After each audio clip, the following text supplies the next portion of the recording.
मेरे भाई और बहनों, आज हम लोग, जैसे मैंने कहा, बहुत ही सिंपल सा सब्जेक्ट है जिसके ऊपर हम बात करना चाहते हैं, और वो बात है सुसमाचार के बारे में। एक छोटी सी कहानी से मैं आपसे बात शुरू करता हूँ कि एक आदमी था।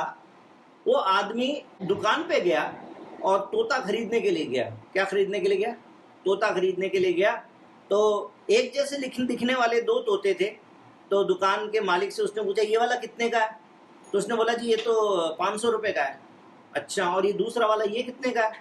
बोलता है, ये 5000 रुपये का है। बोलते हैं, यार देखने में तो एक जैसे हैं दोनों के दोनों। बोलते कि उम्र कम ज़्यादा है क्या इनकी? इनमें से कोई एक बूढ़ा है क्या? बोलता नहीं, दोनों बराबर उम्र के हैं। बोलता अच्छा, फिर क्या दिक्कत है? एक 500 का और एक 5000 का, ऐसे क्यों? बोलता है कि आप इसको अपने घर ले जाके देखो, तब आपको पता चलेगा। उसने बोला कि जब अगर कोई अंतर ही नहीं है तो फिर बाद में मैं 500 वाला ही ले लेता हूँ। वो 500 वाला ले गया। तो सुबह सुबह वो जो तोता था उसको गालियाँ देने लग गया, फिर गंदी गंदी गालियाँ दे। वो तो तुरंत तोते को लेके वापस पूछा, भाई साहब ये क्या है? ये कैसा तोता दे दिया? तो गालियाँ बकता है। बोलता, भाई साहब इसीलिए तो 500 रुपये का है, ये गुंडे के घर में पला हुआ है। एक जो दूसरा तोता है, ये विश्वासी आदमी के घर में पला है, आप इसको लेके जाओ, ये हालेलुया बोलेगा, ये परमेश्वर की जय जयकार करेगा। तोता एक ऐसा प्राणी है जिसको जो रटा दिया जाए वो वही रट के वही बोलने लग जाता है। मैं सोचता हूँ कि अगर इंसानों के बीच में रहेगा तो इंसानों से नमस्ते करना सीख जाएगा। अभी सोचो, उसी तोते को हमने सिखा दिया काव काव करना। अभी वो तोता जो है, वो है तो तोता, लेकिन बोलता क्या है?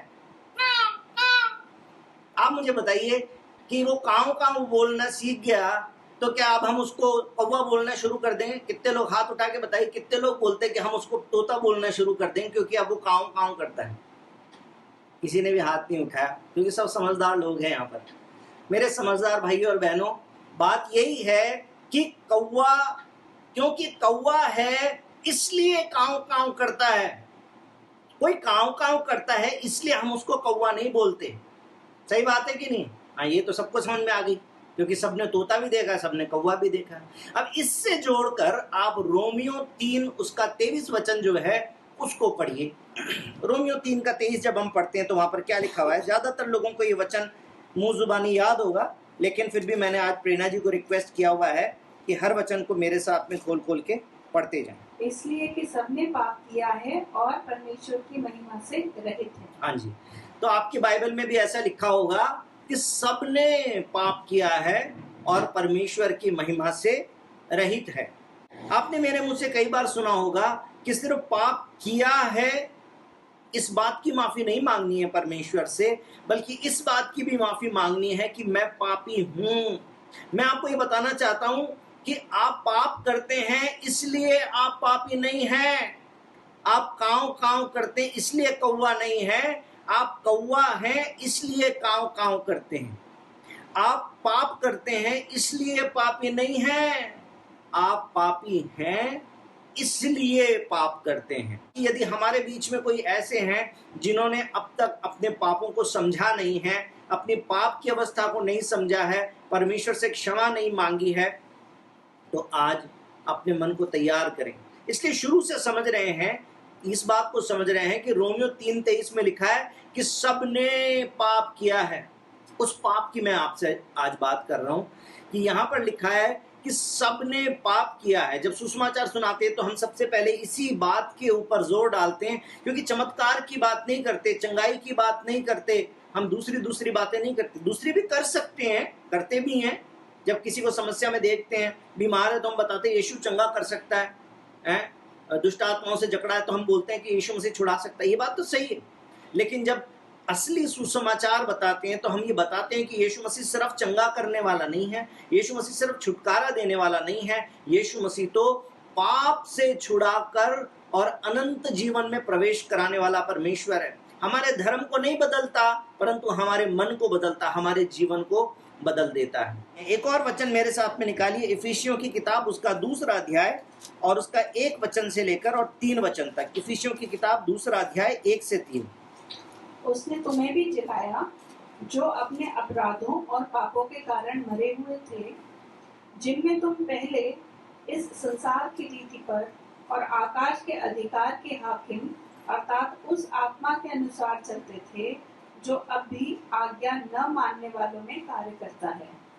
इनमें हम भी सबके सब पहले अपने शरीर की लालसाओं में दिन बिताते थे और शरीर और मन की इच्छाएं पूरी करते थे और अन्य लोगों के समान स्वभाव ही से क्रोध की संतान थे। हाँ जी मेरे भाई और बहनों, ये आपकी मेरी हम सब की कहानी यहाँ पर लिखी हुई है कि जब हम मसीह में नहीं आए थे तो कैसा हाल था हमारा। हमारा हाल वैसा ही था जैसे दुनिया के सब लोगों का होता है, चाहे वो ईसाई धर्म का हो, चाहे वो हिंदू धर्म का हो, चाहे वो इस्लामिक धर्म का हो, चाहे वो बौद्ध धर्म का हो, जैन धर्म का हो, अफगानी हो, जापानी हो, कोई भी क्यों ना हो।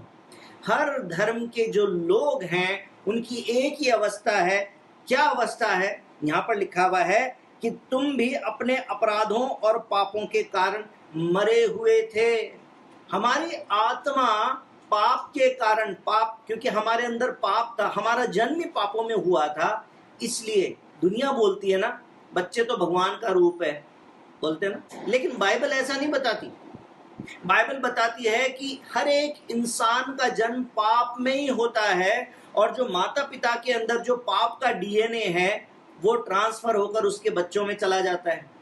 इसीलिए हमको बच्चों को बताना पड़ता है, कहना मानो, आज्ञाकारिता में चलो, ये मत करो, झूठ मत बोलो, चोरी मत करो, ऐसा मत करो, वैसा मत करो। हर सही चीज बच्चों को सिखानी पड़ती है, लेकिन गलत बात नहीं सिखानी पड़ती। दो बच्चों को झगड़ा करना कोई माँ बाप नहीं सिखाते, लेकिन झगड़ा बंद करना और आपस में उनको समझाना, बेटा झगड़ा नहीं करते, अच्छी बात नहीं है, अगर उसकी चीज़ है तो उसको दे दो, लड़ाई क्यों कर रहे हो हैं, तुम्हारी भी चीज़ है कोई बात नहीं, शेयर कर लो उससे थोड़ी देर। हम यही समझाते हैं अपने बच्चे को। अच्छी बात तो हम बच्चे को सिखाते हैं, लेकिन बुरी बात सिखाते नहीं है। बुरी बात तो उसके अंदर ऑटोमेटिकली आ जाती है। जैसे जैसे बच्चा बड़ा होता है अपने आप छुपाना सीख गया, लैपटॉप पे चल कुछ और रहा है, लेकिन जैसे पापा है तो स्विच हो गया। ऐसा हो जाता ना कभी कभी। किताब पढ़ कोई सी रहे, लेकिन किताब के अंदर किताब रख के कुछ और पढ़ रहे थे ताकि किसी को पता न चले। ये किसने सिखाया भैया? किसने सिखाया? उम्र के बढ़ने के साथ में हर बच्चा अपने आप पाप करना क्यों सीख जाता है? क्योंकि पाप का बीज उसके अंदर ऑलरेडी बैठा हुआ है, उसका जन्म ही पापों में हुआ है, उसकी आत्मा पाप के कारण मरी हुई अवस्था में है। बाइबल में क्या लिखा है यहाँ पर? अपराधों और पापों के कारण पहले से ही मरी हुई अवस्था में थे और पहले ही संसार की रीति पर ही जीवन जीते थे। जैसे संसार है वैसे ही है, हम भी वैसे ही थे। तो ये बात को समझ लीजिए कि पाप करते हैं इस कारण पापी नहीं हुए, बल्कि पाप हमारे अंदर था, जो धीरे धीरे जैसे जैसे हम बड़े होते जाते हैं वैसे वो हमको पाप करना सिखाता जाता है। जैसे कि आम का पेड़ लगाया तो जब मौसम आता है और आम का पेड़ जब बड़ा हो जाता है तो ऑटोमेटिकली उसके अंदर आम आने लग जाते हैं। बीज कौन सा लगा है शुरू में पता नहीं चलता, शुरू में तो पौधा बड़ा होता है, लेकिन जब हमको, चाहे हम जान पहचान नहीं रखते पेड़ पौधों की, लेकिन जब वो पेड़ बड़ा हो जाता है, जब उसमें फल आने लग जाता तब सोचते ओहो ये तो आम का पेड़ था, अच्छा इसमें आम आ गए। उसी तरीके से जब हमारे अंदर पाप का बीज था तो हमारे अंदर फल कौन से आए? बाद में पाप का फल आया। इसीलिए जैसे जैसे उम्र बढ़ती है हर एक जन पाप करता है। हम लोगों का जन्म पाप की अवस्था में हुआ है, लेकिन फिर पता कैसे चलेगा हम पापी है कि नहीं है? आज हम बाइबल के नजरिए से देखते हैं। मेरे साथ में देखिए रोमियो 3:20।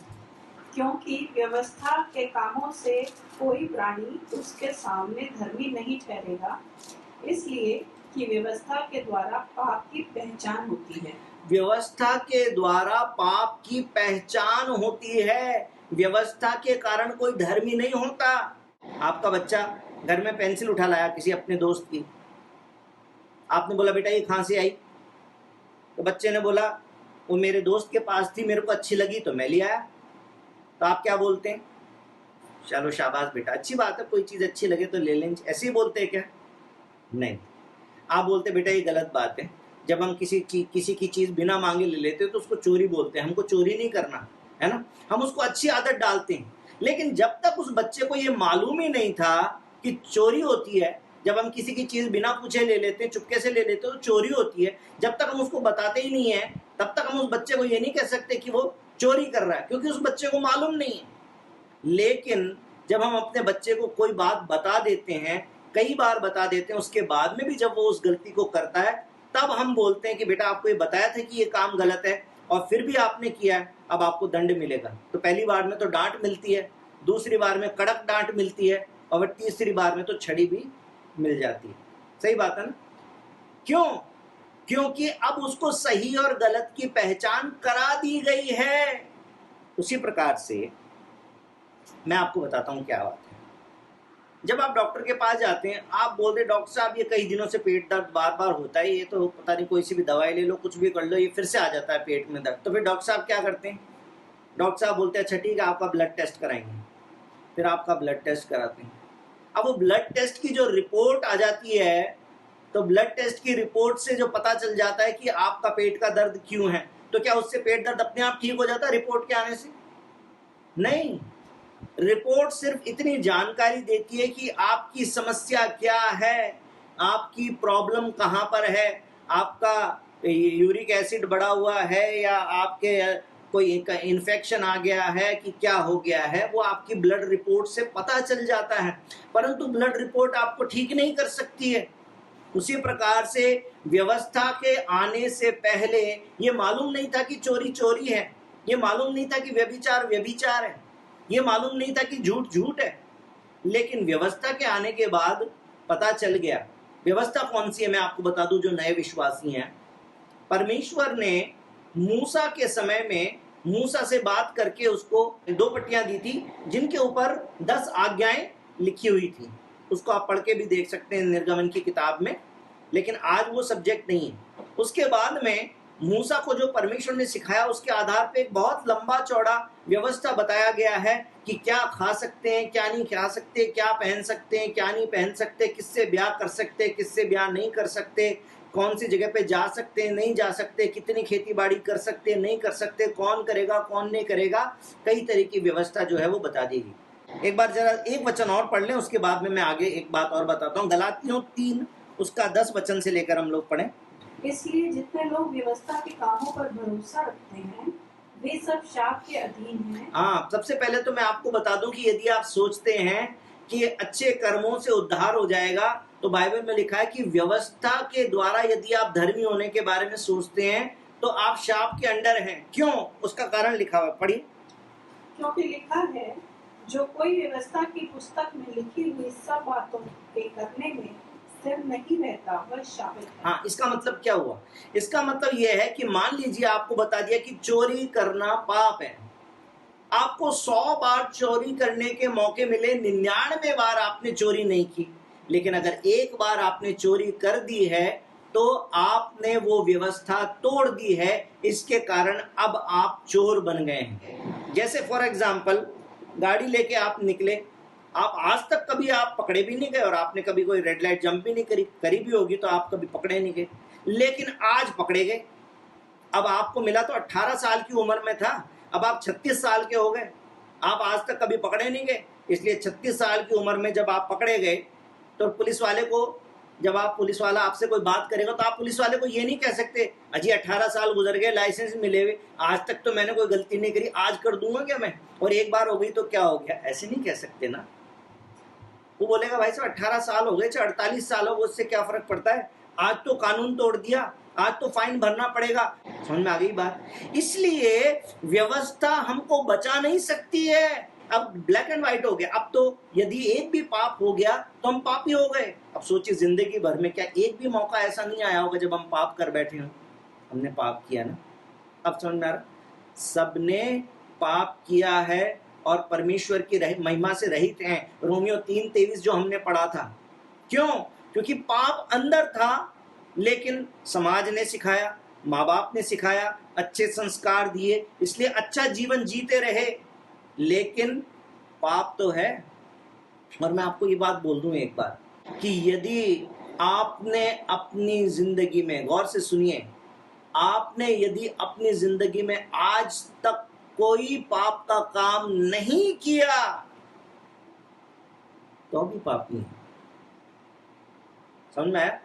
क्योंकि काव काव करते हैं इसलिए कौवा नहीं है, कौवा है इसलिए काव काव करते हैं। अगर कौवा गूंगा हो तो काव काव नहीं करेगा तो कौवा नहीं होगा क्या?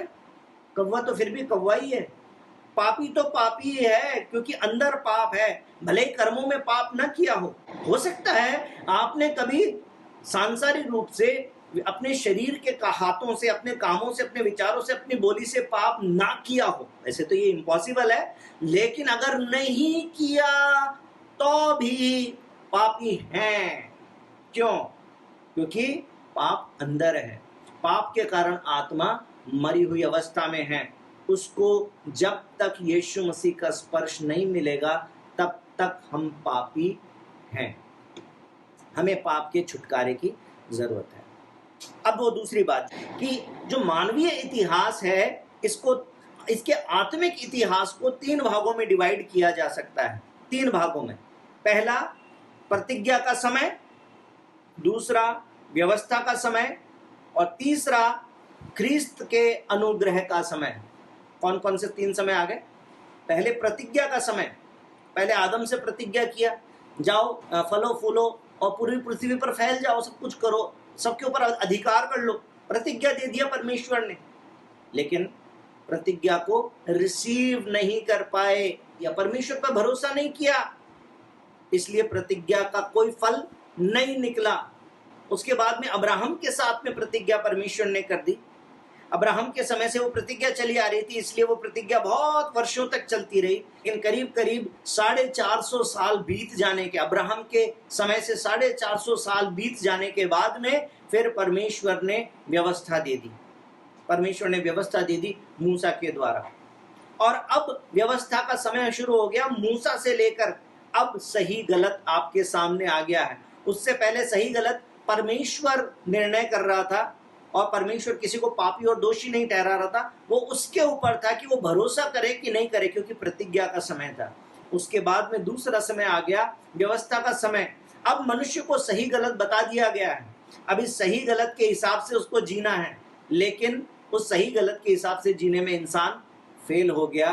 तब उसके बाद में जो तीसरा समय शुरू हुआ है, वो तीसरा समय है ख्रीस्त का समय, ख्रीस्त के अनुग्रह का समय, प्रभु यीशु का समय, जिसमें हमको क्या करना है? हमको परमेश्वर पर विश्वास करना है। यह विश्वास का समय है। अब व्यवस्था के पालन से धर्मी नहीं बन पाएंगे, अब यीशु मसीह पर विश्वास करने के द्वारा ही छुटकारा है। तो ये जो पाप की समस्या है, इस पाप की समस्या का छुटकारा कहाँ पे, सॉल्यूशन कहाँ पे है? रोमियो 6 उसका 23 सबसे पहले पढ़िए, हमको प्रभु का वचन क्या बोलता है। क्योंकि पाप की मजदूरी तो मृत्यु है, परंतु परमेश्वर का वरदान हमारे प्रभु यीशु में अनंत जीवन है। क्योंकि पाप की मजदूरी तो मृत्यु है ना? पाप जो अंदर बैठा है और जिसके कारण हमने इस संसार के अंदर बहुत सारे पाप कर्म किए हैं। समझ में आ गया ना? क्योंकि हम पापी हैं, इसलिए जो बहुत सारे पाप के कर्म हमने किए हैं, इन पापों के कारण, चाहे वो पापी स्वभाव हो, चाहे वो पाप के कर्म हो, इनके कारण हमने क्या कर लिया? हमने मौत कमा ली। कौन सी मौत? हमारी आत्मा की मौत। क्योंकि शरीर जो है, ये तो मिट्टी का शरीर है, ये तो 25, 50, 75, 100 साल के अंदर मिट्टी में मिल जाएगा। लेकिन ये जो आत्मा है, ये आत्मा जिसको परमात्मा से मिलना चाहिए, इसमें जब तक पाप रहेगा, ये परमेश्वर से मिल नहीं सकती है। यदि परमेश्वर से इसका मिलन नहीं हो सकता है, तो वो जो परमेश्वर से वियोग है, परमेश्वर से जो दूरी है, उसको बोलते हैं मृत्यु। ये आत्मिक मृत्यु है। हम सब ने, हर एक व्यक्ति ने पाप करके मौत कमा ली है, परंतु परमेश्वर का वरदान हमारे प्रभु यीशु मसीह में अनंत जीवन है। किसी भी धर्म के होंगे, किसी भी जाति के होंगे, किसी भी समाज के होंगे, किसी भी भाषा को बोलते होंगे, गोरे होंगे या काले होंगे, देशी होंगे या विदेशी होंगे, कोई फर्क नहीं पड़ता। इस दुनिया के हर एक व्यक्ति को अपने पापों का छुटकारा पाने के लिए यीशु मसीह की जरूरत है। यीशु मसीह के अलावा इस पाप की समस्या का छुटकारा और कहीं पर भी नहीं है। प्रेरितों के काम 4:12 में लिखा है कि स्वर्ग के नीचे और पृथ्वी के ऊपर दूसरा कोई नाम है ही नहीं जिसके द्वारा छुटकारा हो सके, जिसके द्वारा उद्धार हो सके। यीशु मसीह ने स्वयं अपने मुंह से कह दिया यूहन्ना 14:6 में कि मार्ग, सत्य और जीवन मैं ही हूं, और बिना मेरे द्वारा कोई परमेश्वर तक नहीं पहुंच सकता। यीशु मसीह के अलावा कोई दूसरा छुटकारे का मार्ग नहीं है। सही है ना? अब एक दो वचन और पढ़िए मेरे साथ। गलातियों की किताब जो 3रा अध्याय हम पढ़ रहे थे, उसी के अंदर 12 से लेकर 14 वचन को भी पढ़ेंगे। और व्यवस्था का विश्वास से कोई संबंध नहीं। हा, अभी क्या पढ़ दिया प्रेरणा जी ने? जरा चेक करिए आपकी बाइबल में, ऐसा ही लिखा हुआ है। ये तो बड़ी अजीब बात लिख दी है परमेश्वर ने। व्यवस्था परमेश्वर ने दी, अब कह रहे विश्वास से कोई लेना देना ही नहीं है। हाँ, क्योंकि व्यवस्था का एक समय था। व्यवस्था का समय जिस दिन प्रभु यीशु ने अपनी आज्ञाकारिता को पूरा कर दिया, क्रूस पे चढ़ गया, मर गया, गाड़ा गया, तीसरे दिन जी उठा, उसके बाद में अब व्यवस्था का कोई लेना देना नहीं है विश्वास से। आप सोचते हैं मसीह बनने के बाद में व्यवस्था के पालन से धर्मी बनेंगे? नहीं बनेंगे। यदि आप अभी तक मसीह में विश्वास नहीं करते और आप सोचते हैं कि अपने कर्मों के द्वारा ही धर्मी बन जाएंगे, नहीं बन पाएंगे। व्यवस्था का विश्वास से कोई लेना देना नहीं है। क्यों? क्योंकि व्यवस्था पापी ठहराती है। व्यवस्था आपको गलत बताती है। आपने जो पाप किए हैं उसके बारे में आपको बता दी, देखो तुमने ये गलत कर दिया, क्योंकि ये नहीं करना था, ये पाप है, तुमने ये पाप किया है। व्यवस्था तो पापी ठहरा देती है। विश्वास है जो यीशु मसीह में, वो हमको परमेश्वर से जोड़ता है। विश्वास का व्यवस्था से कोई लेना देना है। पढ़िए आगे, पढ़िए। व्यवस्था का विश्वास से कोई संबंध नहीं, क्योंकि जो उसको मानेगा वह उनके कारण जीवित रहेगा। मसीह ने जो हमारे लिए शापित बना, हमें मोल लेकर व्यवस्था की शाप से छुड़ाया, क्योंकि लिखा है। किसने छुड़ाया? मसीह ने छुड़ाया है। व्यवस्था के कारण जो पाप हमारे ऊपर ठप्पा लग गया था ना, कैसे ठप्पा लग गया था? क्योंकि पता चल गया। पहले पता नहीं था, लेकिन व्यवस्था आई, व्यवस्था ने बता दिया कि तुम तो पापी हो। अब व्यवस्था का जो ठप्पा लग गया, पाप का जो ठप्पा लग गया, उसको किसने धोया? यीशु मसीह ने धोया, अपने लहू से धोया। यीशु मसीह की मृत्यु के कारण, यीशु मसीह के बलिदान के कारण हमारे पापों की कीमत चुकाई गई है। हाँ पढ़िए। मसीह ने जो हमारे लिए शापित बना, हमें मोल लेकर व्यवस्था की शाप से छुड़ाया, क्योंकि लिखा है, जो कोई काट पर लटकाया जाता है वह शापित है। जो कोई काट पे लटकाया जाता है वो शापित है। आपको और मेरा शाप किसने ले लिया? जो काट पे लटकाया गया। कौन लटकाया गया? ऐसे करके लटक गया था एक आपके और मेरे लिए, उसका नाम यीशु मसीह है। और कोई भी नहीं मरा आपके लिए। इस दुनिया में बहुत सारे अवतार हैं, बहुत सारे ज्ञानी हैं, सब कुछ है। पापियों का नाश करने के लिए आ गए या पापियों को बताने के लिए आ गए कि तुम पापी हो, लेकिन पापियों का पाप छुड़ाने के लिए, पापियों के पाप की कीमत देने के लिए इस दुनिया में कोई भी नहीं आया। लेकिन यीशु मसीह ने काठ पर लटक कर अपने आप को श्रापित बनाया, हमारे श्राप को अपने ऊपर ले लिया। और यह इसलिए हुआ कि अब्राहम की आशीष, कौन सी आशीष थी? परमेश्वर ने बोला था ना कि मैं तेरे वंश को बढ़ाऊंगा और मैं तुझे आशीष दूंगा। तू जिसको आशीष देगा वो आशीषित होगा, तू जिसको श्राप देगा वो श्रापित हो जाएगा। मेरे भाइयों और बहनों, वो सारी जो अब्राहम की आशीष है वो आज आपके और मेरे लिए हो गई है। अब्राहम की आशीष मसीह यीशु में अन्य जातियों तक पहुंचे, हम सबके पास पहुंचे, और इस विश्वास के द्वारा उस आत्मा को प्राप्त करें जिसकी प्रतिज्ञा हुई है। आज आत्मिक जीवन जीने के लिए हमें बुद्धि की, ज्ञान की जरूरत नहीं, नॉलेज की जरूरत नहीं कि बाइबल कंठस्थ याद कर लें, है ना। लोग धार्मिक वचन को कंठस्थ याद करते हैं। कोई रामायण को याद कर रहा है, कोई महाभारत को याद कर रहा है, कोई कुरान को याद कर रहा है। विश्वासी ऐसे भी हैं जो बाइबल को भी याद कर रहे हैं। बाइबल को याद करने में कोई बुराई नहीं है, परंतु बाइबल को याद करने से अपने आप में कोई फायदा नहीं है। जब तक इस वचन को दिल में बिठाकर इसके अनुसार जिएंगे नहीं, प्रभु यीशु मसीह पर विश्वास नहीं करेंगे, तब तक इसका कोई भी फायदा है नहीं।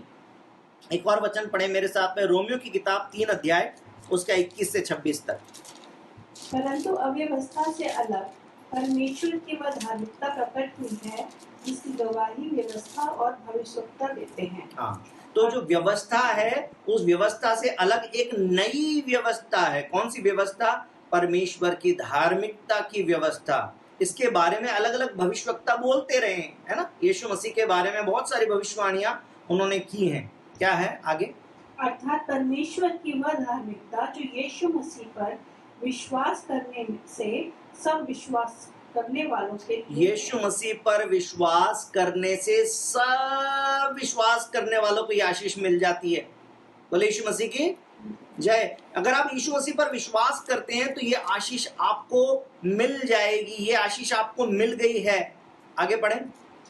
क्योंकि कुछ भेद नहीं, इसलिए कि सबने पाप किया है और परमेश्वर की महिमा से रहित। दुनिया में परमेश्वर की नजर में सब बराबर है, क्योंकि सबने पाप किया है? चाहे वो पंडित परिवार में पैदा हो जाए, उसने भी पाप किया है।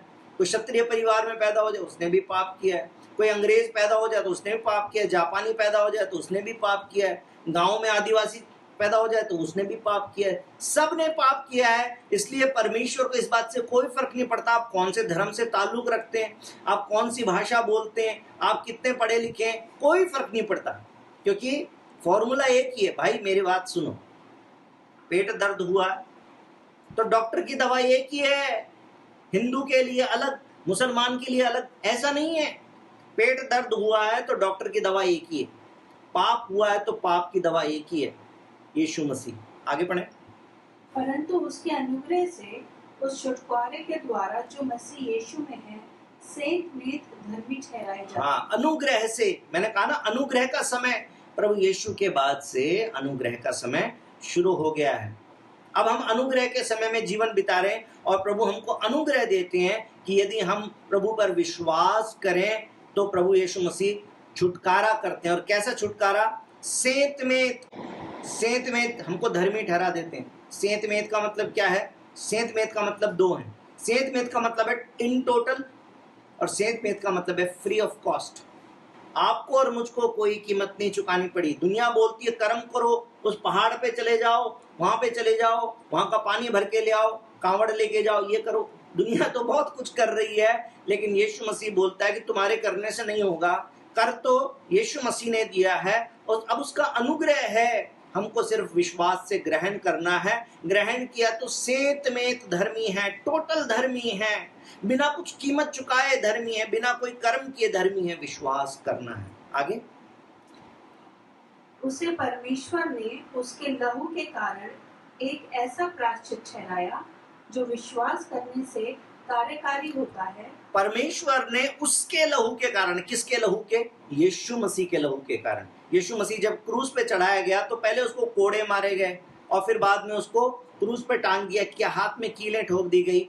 और उसके बाद में अभी देखो आपके पास में मीटिंग आईडी भेज देते हैं हम, हैं जूम मीटिंग आईडी भेज देते हैं। आजकल तो खैर मैंने लिंक देना शुरू कर दिया, उसमें पासवर्ड अपने आप आ जाता है।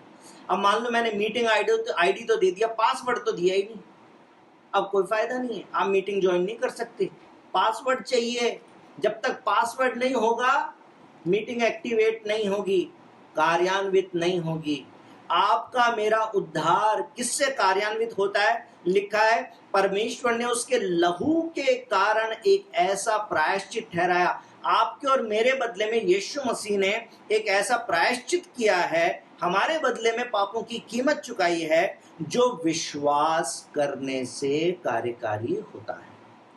जब हम विश्वास कर लेते हैं तो हमारा विश्वास उस उद्धार को एक्टिवेट कर देता है, हमारी जो छुटकारा है उसको एक्टिवेट कर देता है। जैसे ही हम विश्वास करते हैं तुरंत हमारा छुटकारा हो जाता है, हमें कुछ करने की जरूरत नहीं है।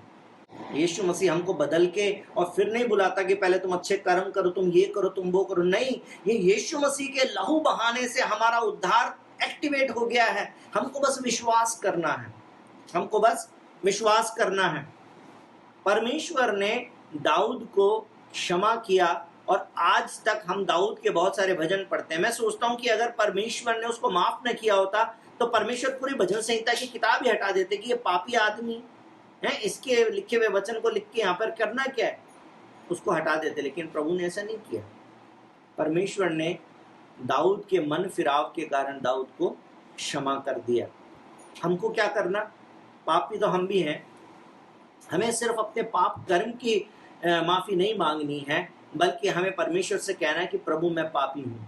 आपने हो सकता है प्रभु को ग्रहण किया होगा, लेकिन ये बोला होगा कि प्रभु मैंने पाप किया है, प्रभु मैंने बचपन से लेकर ये पाप किया, वो पाप किया, झूठ बोला, व्यभिचार किया, गुस्सा किया, लड़ाई झगड़ा किया, गाली गलौज किया, ये किया, वो किया, प्रभु मुझे क्षमा करना।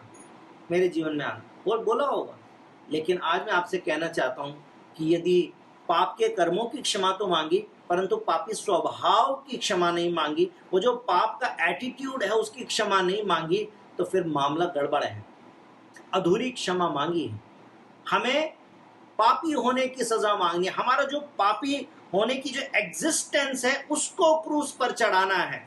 यीशु मसीह ने हमारे तमाम पापों को, हमारे पापी स्वभाव को, हमारे पाप को क्रूस पर लेकर मर गए और अपना लहू बहा दिया। यीशु मसीह ने छुटकारा जो किया है वो पूरा कर दिया, वो काम पूरा कर दिया। हमको विश्वास करना है, ये विश्वास का समय है। परमेश्वर अनुग्रह कर रहा है, हमको विश्वास करना है। आज आप पतले दुबले हो सकते हैं, आप बिना पढ़े लिखे हो सकते हैं, आप गांव के हो सकते हैं, आपके पास में हो सकता है हिंदी भाषा का भी ज्ञान ना हो, अंग्रेजी तो बहुत दूर की बात है, कोई फर्क नहीं पड़ता। स्त्री हो पुरुष हो, कोई भी क्यों ना हो, यहाँ तक कि बाइबल में तो किन्नर के भी उद्धार की बातें हम देखते हैं। समय नहीं है इसलिए मैं आज डिटेल में नहीं जाऊंगा, लेकिन इस प्रचार का एक हिस्सा ये भी था कि परमेश्वर में यदि विश्वास कर लिया है तो कौन सी आशीषें हैं हमारी जो हमारे साथ जुड़ जाती। क्योंकि जैसे मैंने कहा, हमारा पाप का एग्जिस्टेंस, पापी स्वभाव का एग्जिस्टेंस क्रूस पे चढ़ा है, तो हमारा पापी स्वभाव पूरा का पूरा क्रूस पर गया और एक नया जीवन शुरू हो गया है। उसके बारे में हम अगले हफ्ते बात करेंगे। लेकिन आज मैं इस बात पे क्लोज कर दूं कि काव काव करता है इसलिए कौवा नहीं है, कौवा है इसलिए काव काव करता है। पाप करते हैं इसलिए पापी नहीं है, पापी हैं इसलिए पाप करते हैं। अपनी पापी स्वभाव की क्षमा परमेश्वर से मांगनी है। ये व्यवस्था का समय नहीं है कि हम अच्छे कर्मों के द्वारा धर्मी बन जाएंगे, हर संडे चर्च अटेंड करेंगे, हर प्रेयर मीटिंग अटेंड करेंगे तो अब नंबर टिक हो जाएंगे। नहीं, अटेंड तो करना है, लेकिन इसलिए नहीं करना कि इसके द्वारा कोई एक्स्ट्रा पॉइंट मिलेंगे, बल्कि इसलिए क्योंकि हम अपने प्रभु के बारे में और सीखेंगे और जानेंगे और उसके नजदीक आ जाएंगे। लेकिन छुटकारा सिर्फ यीशु मसीह के द्वारा है। कैसे मिलेगा?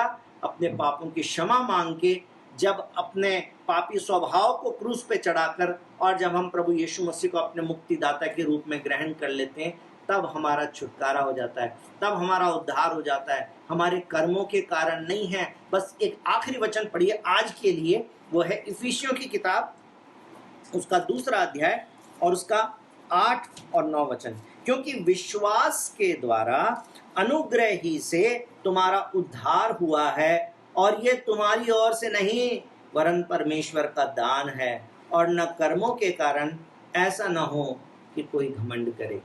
यहाँ से हम अपनी बात को अगले हफ्ते शुरू करेंगे, लेकिन आज के दिन के लिए मैं आपको बताना चाहता हूँ कि परमेश्वर के अनुग्रह में और हमारे विश्वास में वो ताकत है जो आज अभी इसी समय हमारे पापों का छुटकारा कर सकता है। हाँ, अगले हफ्ते तो पता चलेगा कि कौन सी आशीष, लेकिन मेरे भाई और बहनों, इस हफ्ते का इंतजार नहीं करना। आज वो समय है, अभी वो समय है। यदि पापों की क्षमा नहीं मांगी है तो क्षमा मांग लेना, क्या पता कल का दिन देखे नहीं देखे। आज रात में यीशु मसीह आ गए तो फिर अधरजूल में रह जाएंगे। वचन सुन भी लिया, माफी भी नहीं मांगी। पानी के बुलबुले के समान जीवन है, बाइबल बताती है। इसलिए क्षमा मांग ले, परमेश्वर पर विश्वास कर ले। ये परमेश्वर के अनुग्रह का समय है, हमारे विश्वास करने का समय है। आमीन। बोले यीशु मसीह की जय। प्रभु आपको इस वचन के द्वारा आशीष दे।